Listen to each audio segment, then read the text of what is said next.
안녕하십니까, 김주성입니다. 함께 읽는 성경 말씀 시작하겠습니다.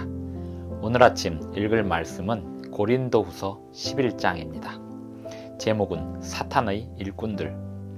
고린도 교회 성도들이 겪은 매우 큰 문제가 있었다면 사탄의 일꾼들을 구별하지 못한 것이었습니다. 사탄의 일꾼들의 주장을 듣고 바울을 비난함으로 고린도 교회는 위기를 맞았습니다.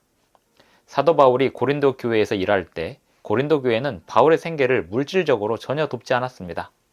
고린도보다 가난한 지역이었던 마게도냐 지방의 성도들이 바울의 생계를 도왔습니다. 그리고 고린도 교회는 바울이 떠난 뒤에 사탄의 일꾼들의 주장에 현혹되었습니다. 고린도후서 11장 1절부터 33절까지 낭독합니다. 원하건대 너희는 나의 좀 어리석은 것을 용납하라. 청하건대 나를 용납하라. 내가 하나님의 열심으로 너희를 위하여 열심을 내노니 내가 너희를 정결한 처녀로 한 남편인 그리스도께 드리려고 중매함이로다. 그러나 나는 뱀이 그 간계로 하와를 미혹한 것 같이 너희 마음이 그리스도를 향하는 진실함과 깨끗함에서 떠나 부패할까 두려워하노라. 만일 누가 가서 우리가 전파하지 아니한 다른 예수를 전파하거나 혹은 너희가 받지 아니한 다른 영을 받게 하거나 혹은 너희가 받지 아니한 다른 복음을 받게 할 때에는 너희가 잘 용납하는구나. 나는 지극히 크다는 사도들보다 부족한 것이 조금도 없는 줄로 생각하노라. 내가 비록 말에는 부족하나 지식에는 그렇지 아니하니 이것을 우리가 모든 사람 가운데서 모든 일로 너희에게 나타내었노라. 내가 너희를 높이려고 나를 낮추어 하나님의 복음을 값없이 너희에게 전함으로 죄를 지었느냐? 내가 너희를 섬기기 위하여 다른 여러 교회에서 비용을 받은 것은 탈취한 것이라. 또 내가 너희와 함께 있을 때 비용이 부족하였을 때 아무에게도 누를 끼치지 아니하였음은 마게도냐에서 온 형제들이 나의 부족한 것을 보충하였습니다. 내가 모든 일에 너희에게 폐를 끼치지 않기 위하여 스스로 조심하였고 또 조심하리라. 그리스도의 진리가 내 속에 있으니 아가야 지방에서 나의 이 자랑이 막히지 아니하리라. 어떠한 까닭이냐 내가 너희를 사랑하지 아니함이냐 하나님이 아시느니라. 나는 내가 해온 그대로 앞으로도 하리니 기회를 찾는 자들이 그 자랑하는 일로 우리와 같이 인정받으려는 그 기회를 끊으려 함이라. 그런 사람들은 거짓 사도요 속이는 일꾼이니 자기를 그리스도의 사도로 가장하는 자들이니라. 이것은 이상한 일이 아니니라. 사탄도 자기를 광명의 천사로 가장하나니 그러므로 사탄의 일꾼들도 자기를 의의 일꾼으로 가장하는 것이 또한 대단한 일이 아니니라. 그들의 마지막은 그 행위대로 되리라. 내가 다시 말하노니 누구든지 나를 어리석은 자로 여기지 말라. 만일 그러하더라도 내가 조금 자랑할 수 있도록 어리석은 자로 받으라. 내가 말하는 것은 주를 따라 하는 말이 아니요 오직 어리석은 자와 같이 기탄 없이 자랑하노라. 여러 사람이 육신을 따라 자랑하니 나도 자랑하겠노라. 너희는 지혜로운 자로서 어리석은 자들을 기쁘게 용납하는구나. 누가 너희를 종으로 삼거나 잡아먹거나 빼앗거나 스스로 높이거나 뺨을 칠지라도 너희가 용납하는도다. 나는 우리가 약한 것 같이 욕되게 말하노라. 그러나 누가 무슨 일에 담대하면 어리석은 말이나마 나도 담대하리라. 그들이 히브리인이냐 나도 그러하며 그들이 이스라엘인이냐 나도 그러하며 그들이 아브라함의 후손이냐 나도 그러하며 그들이 그리스도의 일꾼이냐 정신없는 말을 하거니와 나는 더욱 그러하도다. 내가 수고를 넘치도록 하고 옥에 갇히기도 더 많이 하고 매도 수없이 맞고 여러 번 죽을 뻔하였으니 유대인들에게 40에서 하나 감한 매를 5번 맞았으며 3번 태장으로 맞고 1번 돌로 맞고 3번 파선하고 1주야를 깊은 바다에서 지냈으며 여러 번 여행하면서 강의 위험과 강도의 위험과 동족의 위험과 이방인의 위험과 시내의 위험과 광야의 위험과 바다의 위험과 거짓 형제 중의 위험을 당하고 또 수고하며 애쓰고 여러 번 자지 못하고 줄이며 목마르고 여러 번 굶고 춥고 헐벗었노라. 이 외의 일은 고사하고 아직도 날마다 내 속에 눌리는 일이 있으니 곧 모든 교회를 위하여 염려하는 것이라. 누가 약하면 내가 약하지 아니하며 누가 실족하게 되면 내가 애타지 아니하더냐. 내가 부득불 자랑할진대 내가 약한 것을 자랑하리라.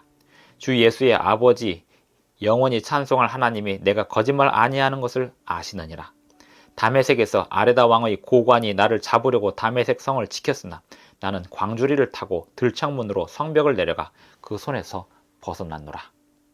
고린도후서 11장 1절부터 33절까지 낭독하였습니다. 고린도후서 11장도 역시 바울의 사도직을 변호하고 있습니다.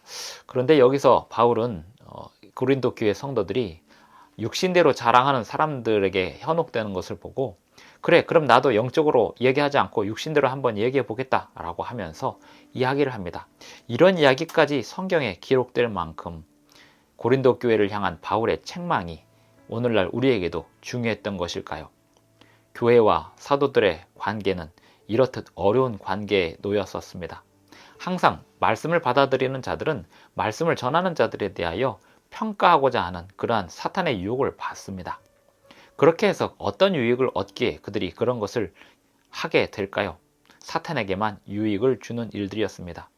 교회와 성도가 범하는 가장 큰 죄는 자신들을 위하여 염려하고 애쓰는 영적인 지도자들에게 도움을 주기는커녕 그들을 평가하고 비난하고 그들에게 험담을 가하는 사탄의 유혹에 넘어간다는 것입니다. 무엇보다도 하나님의 일꾼들에 대하여 사탄의 일꾼들이 주장하는 거짓된 주장에 넘어가서 하나님의 일꾼들을 공격하는 것이 성도들이 범하는 가장 큰 죄요 손해인 것입니다. 바울은 그 고린도 교회 성도들을 이렇게 책망하고 있습니다. 내가 다시 말하노니 누구든지 나를 어리석은 자로 여기지 말라. 만일 그러하더라도 내가 조금 자랑할 수 있도록 어리석은 자로 받으라. 내가 말하는 것은 주를 따라 하는 말이 아니요 오직 어리석은 자와 같이 기탄 없이 자랑하노라. 사도 바울이 자신이 행했던 일들과 고생했던 일들, 핍박받았던 일들, 그러한 일들까지도 다 이렇게 나열해야 할 만큼 고린도 교회들을 향한 사도 바울의 책망이 간절했습니다. 5절 나는 지극히 크다는 사도들보다 부족한 것이 조금도 없는 줄로 생각하노라. 내가 비록 말에는 부족하나. 사도 바울이 말을 잘 못한다고 하는 비난이 있었습니다. 지식에는 그렇지 아니하니 이것을 우리가 모든 사람 가운데서 모든 일로 너희에게 나타내었노라. 내가 너희를 높이려고 나를 낮추어 하나님의 복음을 값없이 너희에게 전함으로 죄를 지었느냐. 바울이 말씀을 겸손하게 전한 것이 결국 흠이 되고 말았습니다. 바울이 하나님의 말씀을 있는 그대로 전한 것이 결국 흠이 되고 말았습니다. 내가 너희를 높이려고 나를 낮추어 하나님의 복음을 값없이 너희에게 전함으로 죄를 지었느냐. 내가 너희를 섬기기 위하여 다른 여러 교회에서 비용을 받은 것은 탈취한 것이라. 사도 바울은 고린도 교회에 있는 동안 그들에게서 물질적인 도움을 받지 못했습니다. 오히려 마게도냐 지방의 성도들이 보내온 그 자금으로 바울의 생계가 유지되었습니다. 그렇게 고린도 교회에서 지내는 동안 그들로부터 생계의 도움도 받지 못한 채 그들을 위하여 염려하였건만 바울이 떠난 뒤에 고린도 교회 안에 바울을 비난하고 험담하는 세력들이 생겨나기 시작했습니다. 그렇게 되게 된 이유는 사탄의 일꾼들이 들어와 고린도 교회의 성도들의 마음을 흔들 때 그 흔드는 마음에 휩쓸렸던 것이 문제였던 것입니다. 사람들은 누구나 다 성도라면 사탄의 일꾼들에게 공격을 당하기 쉽습니다. 성도들은 담대하게 사탄의 일꾼들을 대항할 수 있어야 됩니다. 하나님의 일꾼들을 구별할 수 있어야 됩니다. 하나님의 말씀을 올바로 분별하는 것만큼이나 중요한 것은 하나님의 일꾼과 사탄의 일꾼을 분명하게 구별할 수 있는 힘입니다. 예수님께서 베드로에게 사탄아 물러가라 라고 말씀하실 수 있었던 그 힘은 날마다 하나님과의 분명한 관계를 설정하고 기도하며 살았던 것이기 때문입니다. 성도들은 항상 하나님과 관계를 설정하고 살면서 사탄의 일꾼들의 주장과 현혹에 현혹되지 않도록 항상 그 경계와 구분을 잘하며 살아야 하겠습니다. 교회를 허물기 위하여 덤비는 사탄의 작업에 무너지지 않도록 성도들은 교회를 굳건히 방비해야 하겠습니다. 기도하시겠습니다. 하늘에 계신 우리 아버지, 오늘도 우리에게 새 아침을 주셔서 감사합니다. 오늘 우리의 사명은 우리 한 목숨, 우리의 생계를 위한 일을 하는 것 외에도 우리에게 맡겨진 교회를 붙들고 강건하게 붙들고 교회를 무너뜨리려는 사탄의 일꾼들로부터 교회를 보호하는 것이며 교회를 위하여 일하는 하나님의 일꾼들을 물질적으로 또 영적으로 정신적으로 돕고 그들에게 지지와 후원을 보내는 것임을 우리가 잊지 않고 살아가게 하여 주시옵소서. 예수님의 이름으로 기도합니다. 아멘. 감사합니다. 오늘도 행복한 하루 되시기 바랍니다.